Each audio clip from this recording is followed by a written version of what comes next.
Hey guys, subscribe for daily content. And if you're shopping for gear, make sure you check out the description for the newest items at some of the very best online retailers.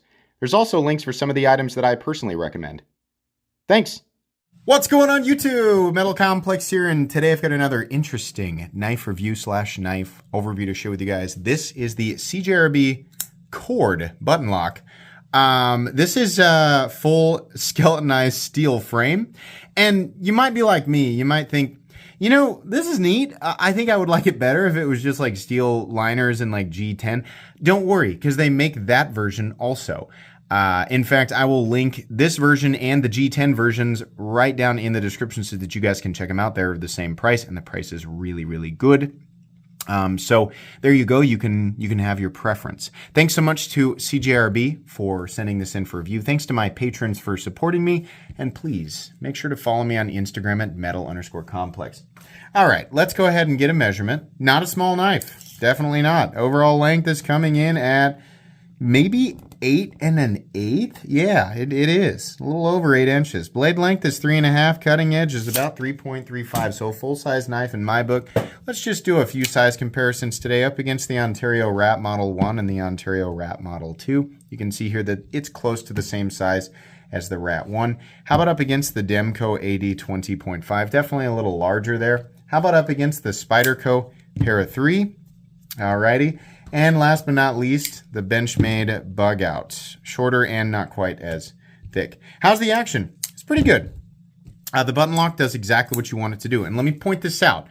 Because by now, you've probably seen a few reviews from me where I complain about button lock knives, where if you push the button down as hard as you can, the blade stops. Some people might consider that trivial, right? I don't. I think it's important. I can push down on that button as hard as I want, and that's not, it doesn't cause it to stick up.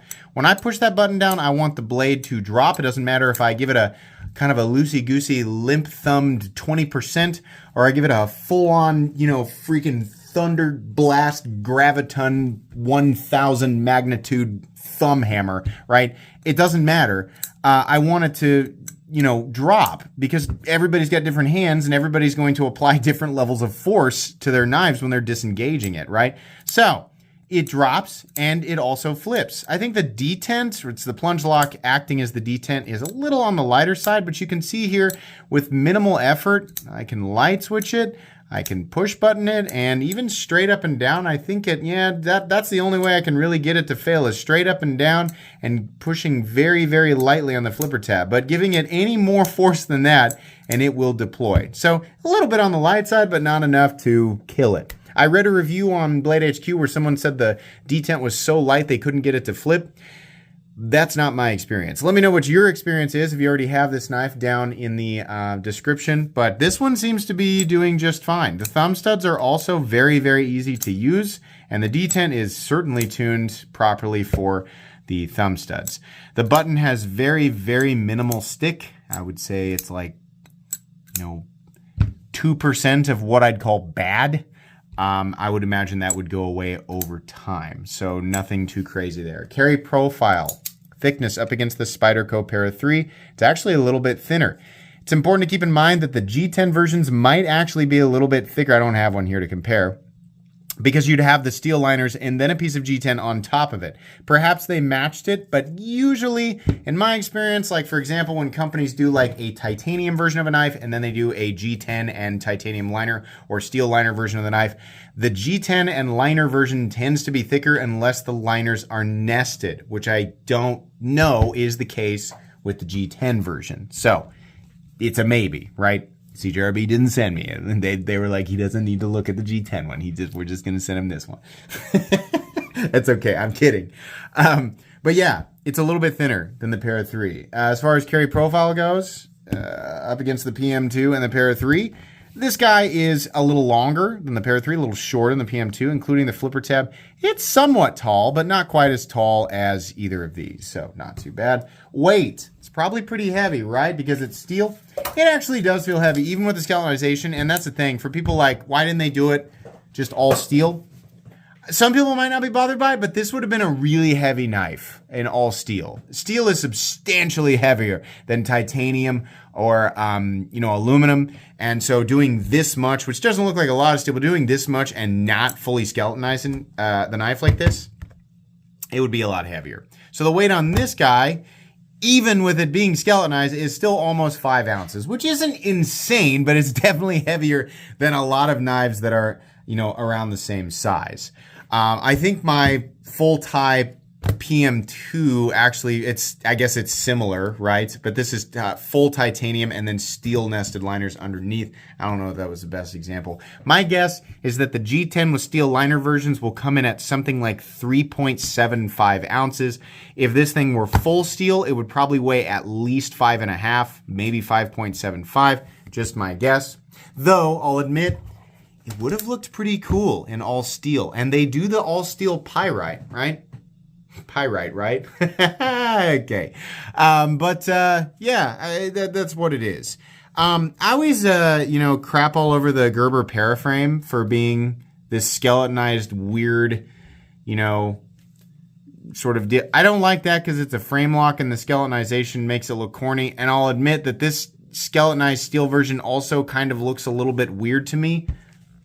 But this isn't the same thing, right? This is a fully functional knife where the frame is totally closed off. The lock is a button lock and not a frame lock. It sounds like that's weird because it sounds like I'm coming down on all frame locks in general. I'm not.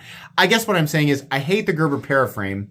I don't hate this, and I'm not really sure exactly how to put my finger on it, right? Maybe if I talk really fast and loud and transition into the next phase of my review, it'll go relatively unnoticed. Probably would help if I didn't highlight it. Anyways, let's go ahead and do a hardware check. I'll get out my tools. As per usual, my tools are very inexpensive and very recommendable. You can find them right down in the section of my description that talks about the tools I use in this channel. The pivot is a T8. Which is great. The body screws are still T6 because CJRB just loves T6 screws. I hate T6 screws. I wish they would stop doing that. But, okay, it's not a deal breaker.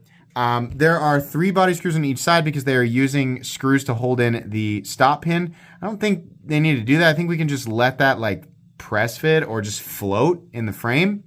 But, okay, you got 1, 2, you're going to have 3 screws on this side, and then you'll have... Actually, no, you'll have the screws here, and then you'll have the 2 pocket clip screws. The pocket clip just sits right on top of the frame. I don't know how it attaches on the G10 version, but we also have a side for, a mounting position for lefties, which is great because lefties can easily manipulate this, so that's awesome. So, not minimal hardware, and it's T6, but it should be very, very easy to take apart. Just make sure you have proper tools, and you should be good to go. Let's go ahead and measure blade stock thickness. Blade stock thickness on this guy coming in at 100 and says 123, probably 125 thousandths, which is fine. That's totally fine. Okay, meat and potatoes time. Aside from the wild aesthetic with the skeletonization, it's actually got a very, very classic knife profile, which will be very clear if you look at the G10 versions. It really just looks like knife, like dictionary definition knife, and that's fine, right? It's a nice full-size knife, and the ergonomics are really good. There's plenty of room to lock in. They've got a little bit of kind of, holding you in place with the back end here with this coming up, but not so much that it's like you have to put your hands here and you can't move them. No, I feel pretty comfortable to kind of move around a little bit. Squeezing this knife, a lot of the meat from my hand sort of gets mashed into the skeletonization holes, kind of like makes me think of how Play-Doh is like gets morphed by those sort of Play-Doh spaghetti maker things that you always see on TV. I can feel the meat of my hand getting squished into these little holes here, and it's not an uncomfortable feeling. It's just an odd sensation, right? The lines on this knife definitely lock you in, and I suppose the meat of your hand squishing through those holes does create some additional, how does Nick put it? Gripitude? Yeah, okay. The edges are nicely knocked down. I just have a feeling that this would be more comfortable. It's not painful at all, either with gloves or if you're just holding the G10 version. It's just a little bit odd, but okay, it's not bad, right? The pocket clip is pretty good. Doesn't create... I don't know if it's not creating a hotspot or if I'm so focused, if I'm so focused on the sensation of my palm meat being pushed through these holes, right, that I'm not noticing it, but I don't really feel like it's that bad. So it does create for an interesting aesthetic, though, certainly. And if you're somehow or for some reason concerned with the frame strength of your knife, well, steel is very, very strong, and this is a lot of steel. So if you just really need that, if you're really going to throw your knife around a lot, I don't know. I can't imagine a scenario where the G10 version won't last as long as this version, but if you just really, really love steel or an all-metal construction and you want some extra heft to your knife, even if you know that that doesn't necessarily translate to extra durability, then you'll probably like the steel handle ones better. For everybody else, you get lighter weight and arguably the exact same durability with the other one. So, I mean, I haven't even handled it, and I would assume I'd like it better, right?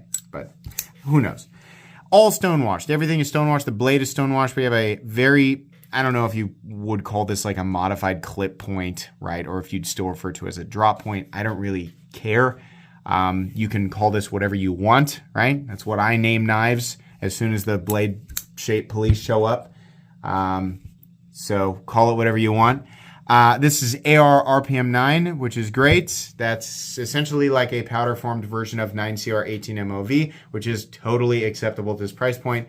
I say this every time. AR RPM 9 is proprietary to CJRB/Artisan Cutlery, and is the only powder-formed steel that you will see consistently in the budget territory of knives. And the performance is nice, very well-rounded. You have decent edge retention, good toughness, very easy to sharpen and strop. And it's stainless. Did I say stainless already? Well, if I didn't, it's stainless. That's really nice, right? For a knife in a price range that, you're going to take it out and use it, right? These are properties that you want. The blade looks good. The cutting edge, it gets, about medium behind the edge here. The final cutting bevel looks and feels good, nice and bitey, sticky. This will be sort of an all-purpose blade shape. A tip for puncturing and a blade for cutting that has a little bit of belly, right? There's not really much to say. CJRB on one side, kind of a big logo, but okay. On the other side, they've done away with everything except for a weird number and AR RPM 9, which I think is a step in the right direction. The jimping is nice. It's not super duper grippy, but it does provide a little bit of traction, and they've extended it far enough to where you can actually make use of it in a normal grip. It always drives me insane when the jimping stops right here, and I'm like, how am I supposed, it's not comfortable, like let it extend so that my thumb can not, this feels cramped, right? If I'm really gonna bear down on it for some reason, I want my thumb here. So yeah, I appreciate that they did that. There's a gigantic lanyard hole on it. Okay, lanyard people rejoice. Like I said, lefty clip mounting position. A couple of standoffs here, no backspacer, that's fine.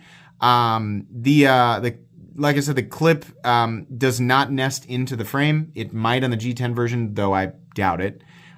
Two screws is fine, though, and the screws are nested. Honestly, in and out of the pocket, this is fine. No issues there.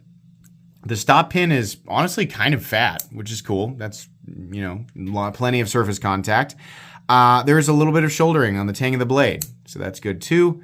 No blade play, up, down, left, or right. This does run on bearings. Like I said, minimal stick. You can kind of hear it. Just a little bit, not bad. No pivot lash. Very, very smooth inside the pivot. And kind of a click, between a click and a thud, a clud. It's got kind of a cluddy D10. I feel like that's a perfect word, clud. The centering is great. There is no D10 lash at all, which is nice. So yeah, I mean, honestly, everything is pretty darn good. This is a $59 knife. Yeah. The skeletonized steel version will add a little bit of, we don't see that a lot. We really don't see this style of knife other than like some of the weird stuff that you might see at like some weird brand from Cabela's or Walmart. Like sometimes you see that, right? We see the skeletonized steel stuff sometimes at gas stations, which is further proof that the term gas station knife means absolutely nothing anymore. It's just like whatever knife looks unappealing to you, because gas station knives just like take on all forms. But yeah, you don't see this in, the real knife world nearly as often. meaning the Gerber Paraframe, which is somehow a super popular knife. I'm sorry, if that's your knife and you love it, that's fine. You go on loving it. I hate that knife. But you don't see this as much. So if you want a little bit of character that doesn't sacrifice anything in the way of utility, go with this one. It's going to be a little heavier. I think most people will probably go for the G10 version, which is fine. Not a lot of character in that one. It's pretty plain, but it is a nice larger button lock, which is cool because a lot of the budget button locks that we have right now are not very big. So, and that's fine for people who like smaller knives, but if you want a larger knife, like a full-size knife, this might be the right one for you. This is what I consider to be a budget knife because it's under $75. You might define that differently, but here I define it as anything $75 or less. This is well under $75. And as per usual, really good. Like CJRB does a great job with their budget knives. They're not creeping like everybody else. By creeping, I mean, we're not seeing that like, we're just gonna, we're just gonna add like $7 to the price. No, they kind of just stayed right where they've always been. I appreciate that. The fact that they're, giving up their, the fact that they're utilizing their proprietary powder form steel at this price point is pretty awesome. I mean, this is one of the better steels that you can get out there at this price point. So, yeah, it's going to go in my recommended knives playlist and my cheap knives I like playlist. I think that most people will really enjoy this. If the only version that was available was the skeletonized steel version, I might have a little bit harder time putting it in that recommended knives playlist, but the fact that they made a normal version of it makes that a little bit easier. That's going to be pretty much it today, guys. Thanks again to CJRB for sending this in for me to review. This is likely a knife that'll end up getting given away on a live stream. So if you're interested in winning this for free, make sure that you pay attention to my channel on Fridays and Saturdays in the evening. That's typically when I go live. Please make sure to follow me on Instagram at metal_complex. If you enjoyed this video, leave a like. If you'd like to check out my other content, I do, of course, have lots of videos of knives that are either expensive or inexpensive that I do or don't like, so check those out. And if you enjoy all my content, go ahead and click on that Metal Complex logo right there and subscribe because there's definitely more coming. Thanks again for watching, everybody, and have a great day.